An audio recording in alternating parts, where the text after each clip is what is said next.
Assalamualaikum warahmatullahi wabarakatuh. Alhamdulillah. Alhamdulillah karena kita masih diberikan nikmat kesempatan sehingga kita dapat menonton video ini untuk membahas materi tentang psikologi positif.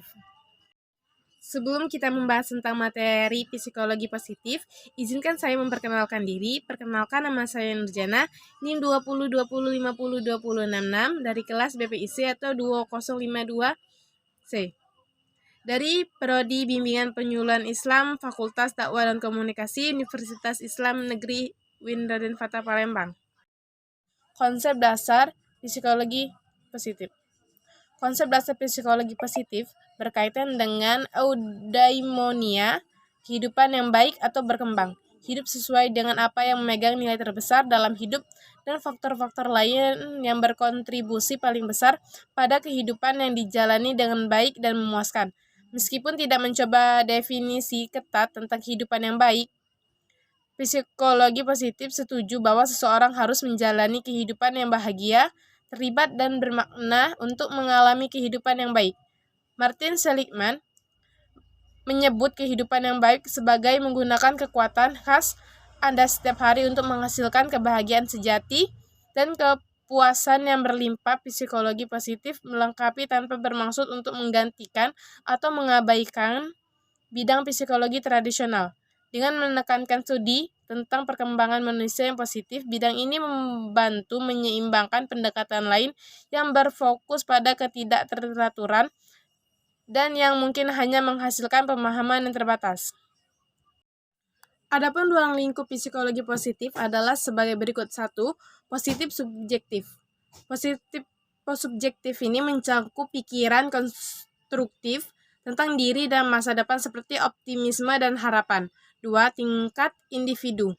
Pada tingkat ini, psikologi positif fokus pada ciri-ciri individu positif atau yang lebih lama dan persisten, pola perilaku yang terlihat pada orang setiap waktu. 3. Tingkat kelompok atau masyarakat. Pada tingkat ini, psikologi positif fokus pada pengembangan, pembuatan, dan pemeliharaan lembaga positif. Munculnya gejala. Psikologi positif ini diciptakan oleh Martin Seligman. Martin ini mulai mencetuskan psikologi positif yang menekankan pada penggalian sisi positif manusia. Akhirnya, psikologi yang pertama dikenal sebagai psikologi patologi dan yang kedua dikenal sebagai psikologi positif. Setelah Perang Dunia Kedua berakhir dan timbul hanya kesedihan dan trauma bagi seluruh penduduk dunia. Muncul berbagai penyakit mental seperti depresi, stres, trauma, dan lain-lain. Hal ini mengakibatkan banyak praktik psikologi hanya berfokus pada upaya penyembuhan penyakit tersebut yang selanjutnya disebut dengan disase model. Ilmu psikologi yang berkembang justru melupakan kedua tujuan lain yang hanya berfokus pada upaya penyembuhan penyakit mental. Tujuan dari psikologi positif. Tujuan dari psikologi positif ini adalah untuk mencoba melakukan intervensi psikologis yang menumbuhkan sikap positif terhadap pengalaman subjektif seseorang, ciri-ciri individu, dan peristiwa kehidupan.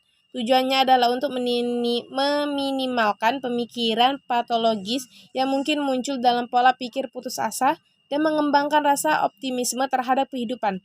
Psikologi positif ini berusaha untuk mendorong penerimaan masa lalu seseorang, kegembiraan dan optimisme tentang pengalaman masa depan seseorang, dan rasa kepuasan dan kesejahteraan di saat ini. Peranan psikologi positif. Peranan psikologi positif ini sangat mendukung bagi kehidupan sehari-hari setiap individu yang berharap memiliki kualitas hidup yang sehat dan matang.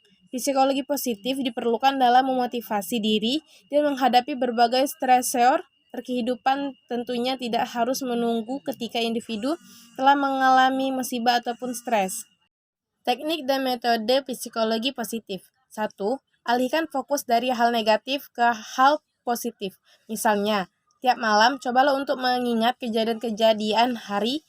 Pikirkan tentang pilihan bagus yang kamu buat, hal-hal keren yang terjadi, dan sebagainya. Intinya, jika kamu memiliki pikiran negatif, alihkan ke hal lain yang lebih positif. 2.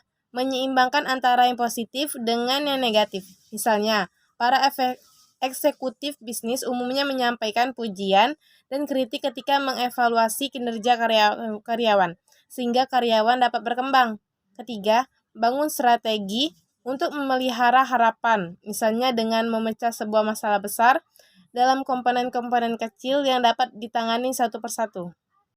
Jadi kesimpulannya adalah psikologi positif adalah aliran baru dalam psikologi setelah psikoanalisa, behaviorisme, humanisme.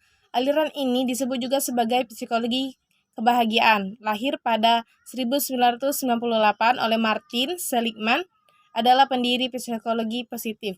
Psikologi positif ini mempelajari apa yang paling berharga dari hidup manusia. Psikologi positif menggunakan pemahaman ilmiah dan intervensi efektif untuk membantu pencapaian kehidupan yang memuaskan daripada menyembuhkan penyakit mental. Tujuan dari psikologi positif ini adalah yaitu membuat orang lebih sejahtera.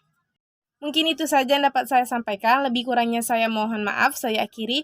Wassalamualaikum warahmatullahi wabarakatuh.